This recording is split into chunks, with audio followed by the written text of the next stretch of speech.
പന്മനയിൽ കുടുംബശ്രീ വിപണനമേള ആരംഭിച്ചു. കുടുംബശ്രീ, പന്മന ഗ്രാമപഞ്ചായത്ത് എന്നിവ സംയുക്തമായാണ് വിപണനമേള സംഘടിപ്പിച്ചത്. കുടുംബശ്രീ മിഷൻ, പന്മന ഗ്രാമപഞ്ചായത്ത് എന്നിവ സംയുക്തമായാണ് കുടുംബശ്രീ വിപണന മേള സംഘടിപ്പിച്ചിട്ടുള്ളത്. 12-ന് മേള സമാപിക്കും. ഗ്രാമപഞ്ചായത്ത് പ്രസിഡന്റ് ജയചിത്ര വിപണന മേളയുടെ ഉദ്ഘാടനം നിർവഹിച്ചു. പഞ്ചായത്തിന്റെയും കുടുംബശ്രീയുടെയും ആഭിമുഖ്യത്തിലുള്ള ഓണ വിപണന മേളയാണ് ഇപ്പോൾ ഇവിടെ നടക്കുന്നത്. അതിന്റെ ഉദ്ഘാടന ചടങ്ങാണ് ഇവിടെ നടത്തിയിരിക്കുന്നത്. സ്ത്രീ ശാക്തീകരണത്തിന് ഇന്ന് ഏറ്റവും മുൻപന്തിയിൽ നിൽക്കുന്ന ഒരു പ്രസ്ഥാനമാണ് കുടുംബശ്രീ പ്രസ്ഥാനം. ആ കുടുംബശ്രീ പ്രസ്ഥാനത്തിൻ്റെ വിവിധങ്ങളായ പദ്ധതികളിലൂടെയാണ് കടന്നുപോയിക്കൊണ്ടിരിക്കുന്ന ഈ കാലഘട്ടത്തിൽ ഈ ഓണ വിപണന മേളയിൽ അവരവരാൽ ഉൽപ്പാദിപ്പിക്കുന്ന ഉൽപ്പന്നങ്ങൾ ഇവിടെ കൊണ്ടുവന്ന് കച്ചവടം ചെയ്യുകയും അതേപോലെ തന്നെ ഗുണമേന്മയുള്ളതും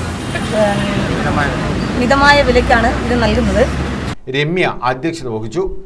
വൈസ് പ്രസിഡന്റ് പന്മന ബാലകൃഷ്ണൻ, മാമൂലയിൽ സേതുക്കുട്ടൻ, ഷെമി, ഷംന റാഫി, അനീസ, സുകന്യ തുടങ്ങിയവർ പങ്കെടുത്തു. ഗ്രാമപഞ്ചായത്തിന്റെയും കുടുംബശ്രീ CDSന്റെയും സംയുക്താഭിമുഖ്യത്തിൽ എല്ലാ വർഷവും നടത്തി വരാറുള്ള ഓണ വിപണന മേളയാണ് ഇന്നിവിടെ എടപ്പള്ളിക്കോട്ടയിൽ ഇന്നിവിടെ തുടക്കം കുറിച്ചിരിക്കുന്നത്. നമുക്കറിയാം, വയനാട് ദുരന്തത്തെ തുടർന്ന് കേരളത്തിലാകമാനം സംസ്ഥാനത്തൊട്ടാകെ ഗവൺമെൻറ് ഓണാഘോഷങ്ങൾക്ക് ഒരു ചെറിയ വിലക്ക് ഏർപ്പെടുത്തിയിരിക്കുകയാണ്.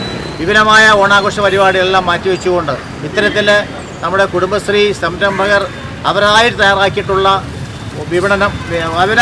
ഉൽപ്പന്നങ്ങൾ മായം ചേരാതെ മിതമായ വിലയ്ക്ക് സാധാരണക്കാരായിട്ടുള്ള ജനങ്ങൾക്ക് നൽകുന്നതിന് വേണ്ടിയുള്ള ഒരു സംരംഭമായിട്ടാണ് ഈ ഓണ വിപണന മേളയെ നാം കാണാറുള്ളത്. CDS, ADS അംഗങ്ങൾ, കുടുംബശ്രീ ജീവനക്കാർ തുടങ്ങിയവർ മേളയ്ക്ക് നേതൃത്വം നൽകുന്നു. News bureau, Chavara.